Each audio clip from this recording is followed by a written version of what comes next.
bidi atifotokozere honorable Mulibwanji. Atribona kai.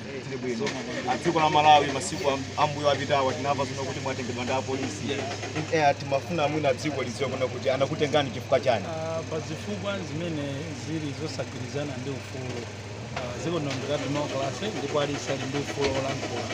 Choncho ngati ndakondwera kuti ndikankhule palibe amene angandirese.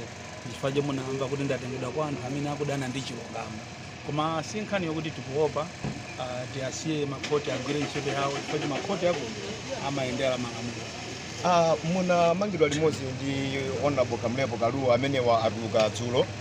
Tsopano inu sitikudziwa zona kuti leronso nanu muli kulopatsidwa nawo belo kamene ine yanda pasidwa lero belo. Yes. Kusapita kundu kuonesa kuti ine ndilibe wamantha, ndilibe mantha ena aliwonse ndibwera kuzakhala nawo ku mzatuso wa ku Livingstone ya Mbusa amene wamangidwa pankhani ziopseza nazo mwenje. Yes. Ndiye ndinabwera kuzakhala nawo.